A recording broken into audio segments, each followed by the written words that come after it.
Good morning students. मैं doctor Rukmini, राजकीय महाविद्यालय करौली। आज हम समाजशास्त्र की बीए पार्ट फर्स्ट के प्रथम प्रश्न पत्र का अध्ययन करेंगे।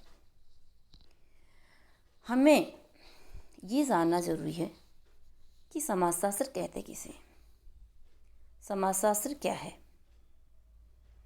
क्योंकि ये हमारे लिए बेसिक कंसेप्ट है। इसको जानने के लिए इसलिए आवश्यक है क्योंकि आगे हमें कई अवधारणाओं का अध्ययन करना है। समाजशास्त्र कहते किसे हैं, समाजशास्त्र का विकास कब हुआ और कैसे हुआ, इन चीज़ों के बारे में हम अध्ययन करेंगे। हम देखते हैं कि अन्य विषयों का विकास बहुत पहले ही हो चुका, लेकिन ऐसा क्या कारण रहा है कि समाजशास्त्र का विकास बहुत बाद में या देरी से प्रारंभ हुआ। समाजशास्त्र विषय का अध्ययन 19वीं शताब्दी से प्रारंभ हुआ है, वो भी सबसे पहले यूरोपियन कंट्रीज़ में, यूरोपियन देशों में। भारत में ये बाद में शुरू हुआ। तो ये देखते हैं कि मनुष्य क्या होता है कि अपने आसपास की जो चीज़ें होती है उनको वो पहले देखता है, अपने बारे में वो बाद में सोचता है। क्योंकि मनुष्य जब से पैदा हुआ है तब से वो समाज में रहता आया है, लेकिन समाज और खुद यानी स्वयं में वो रुचि लेना काफ़ी देर में प्रारंभ किया है।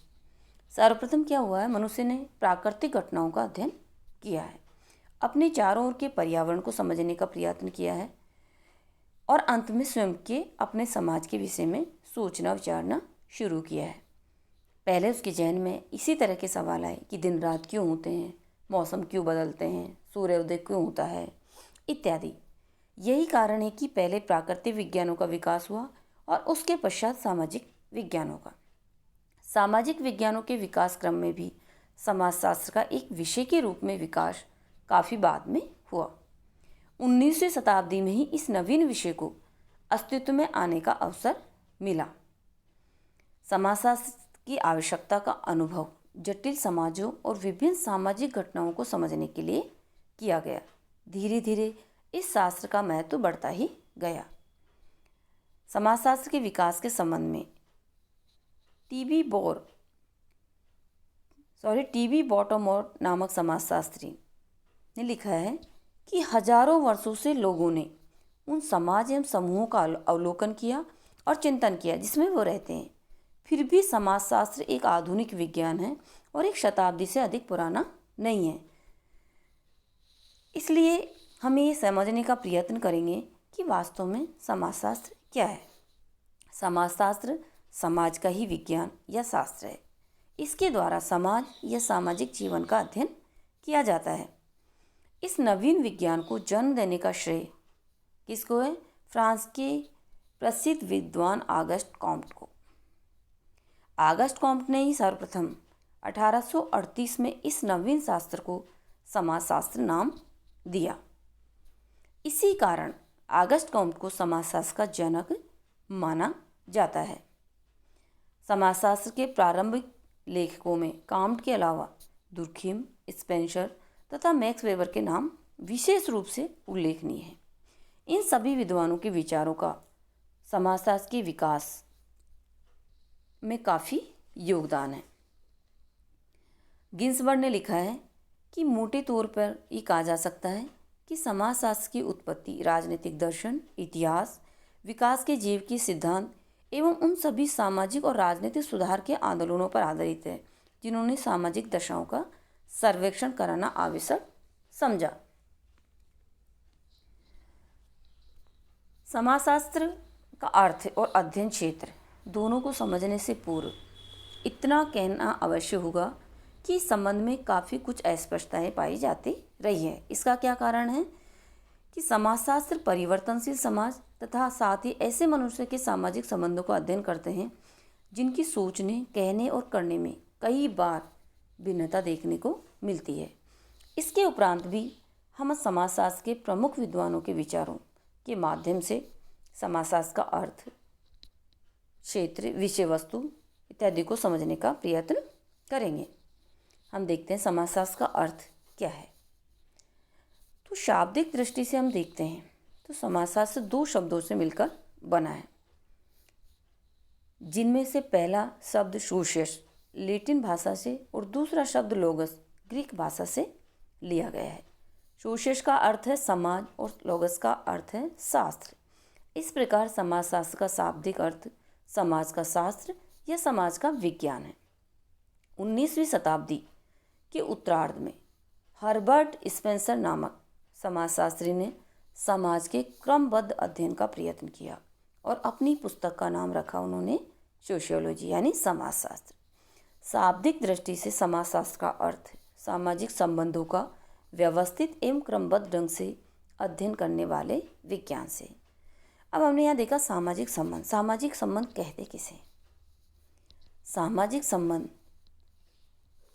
दो या दो से अधिक व्यक्तियों के मध्य पारस्परिक जागरूकता और संपर्क दोनों पाया जाता है और उससे जब अनेक व्यक्ति और समूह एक दूसरे से प्रभावित होते हैं उसको हम सामाजिक संबंध के नाम से जानते हैं।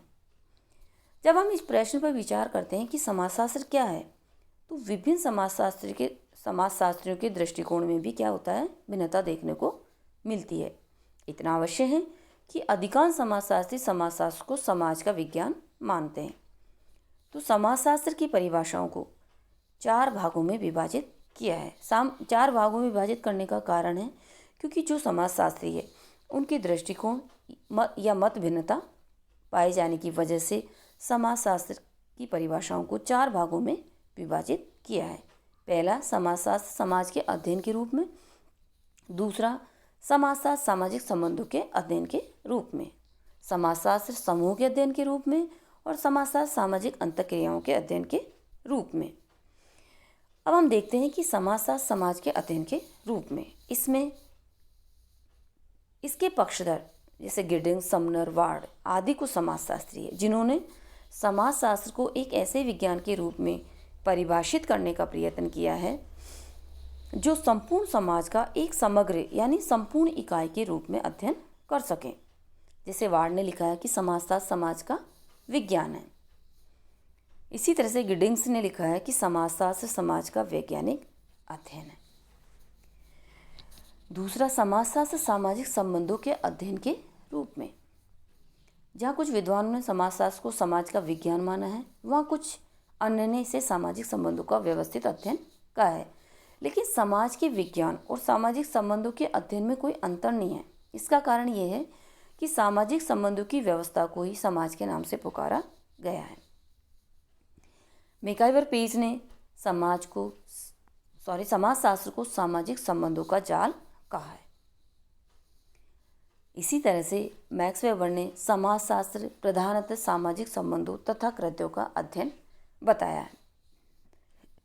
तो समाजशास्त्र एक ऐसा विज्ञान है जो सामाजिक संबंधों का व्यवस्थित अध्ययन करता है। सामाजिक संबंधों के जाल को ही समाज कहा गया है।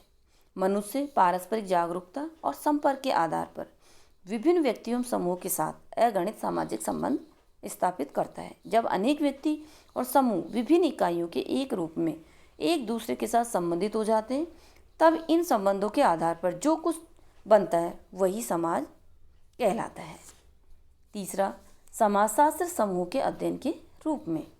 इसमें नॉफ्स, हाइन तथा फ्लेमिंग के अनुसार समाजशास्त्र समूह में लोगों का वैज्ञानिक और व्यवस्थित अध्ययन है। इसका तात्पर्य यह है कि समाजशास्त्र व्यवहार के उन प्रतिमानों की ओर ध्यान देता है जो संगठित समुदाय में रहने वाले लोगों की में पाए जाते हैं। सामाजिक समूह के अध्ययन को समाजशास्त्र में इतना महत्व क्यों दिया जाता है, ये भी हमें समझ लेना चाहिए, क्योंकि व्यक्ति में समूह रहता है तथा उसकी विभिन्न गतिविधियों में वो भाग लेता है और अपनी आवश्यकताओं या लक्ष्यों की पूर्ति करता है।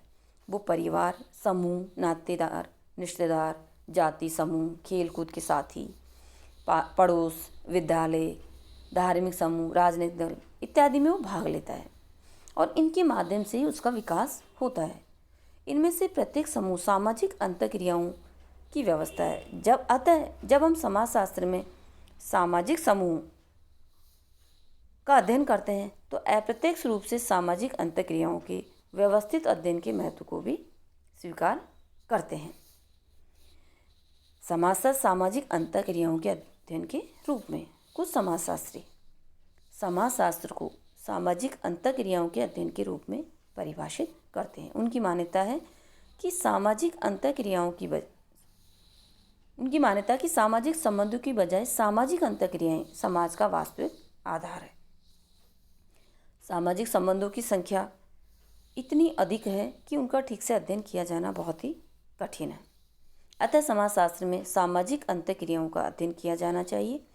अंतःक्रिया का तात्पर्य दो या दो से अधिक व्यक्तियों या समूहों का जागरूक अवस्था में एक दूसरे के संपर्क में आना और एक दूसरे के व्यवहारों को प्रभावित करना है। सामाजिक संबंधों के निर्माण का आधार अंतःक्रिया ही है। यही कारण है कि समाजशास्त्र को सामाजिक अंतःक्रियाओं का विज्ञान माना गया है। गिलिन के अनुसार व्यापक अर्थ में समाजशास्त्र व्यक्तियों के एक दूसरे के संपर्क में आने में के फलस्वरूप उत्पन्न होने वाली अंतःक्रियाओं का अध्ययन कहा जा सकता है। गिन्सबर्ग के अनुसार समाजशास्त्र मानवीय अंतःक्रियाओं और अंतर संबंधों, उनकी दशाओं और परिणामों का अध्ययन है। इसी तरह से जॉर्ज सिमेल कहते हैं कि समाजशास्त्र मानवीय अंतर संबंधों के स्वरूपों का अध्ययन है। तो समाजशास्त्र सामाजिक अंतःक्रियाओं का विज्ञान है। हमने चारों तरह की परिभाषाएं देखी, लेकिन यहाँ पे हम परिभाषा तो एक ही दे सकते हैं। तो इन सब परिभाषाओं से स्पष्ट होता है और इनके आधार पर ये कहा जा सकता है कि समाजशास्त्र संपूर्ण समाज का एक समग्र इकाई के रूप में अध्ययन करने वाला विज्ञान है। इसमें सामाजिक संबंधों का व्यवस्थित अध्ययन किया जाता है। सामाजिक संबंधों को ठीक से समझने की दृष्टि से सामाजिक क्रिया, सामाजिक अंतःक्रिया एवं सामाजिक मूल्यों के अध्ययन पर इस शास्त्र में विशेष जोर दिया गया है। अब आपको ये चीज़ समझ में आ गई होगी कि समाजशास्त्र कहते किसे हैं। समाजशास्त्र सामाजिक संबंधों का ही अध्ययन है। उसको व्यवस्थित एवं क्रमबद्ध अध्ययन किया जाना होता है। इसी को हम समाजशास्त्र की संज्ञा देते हैं। धन्यवाद।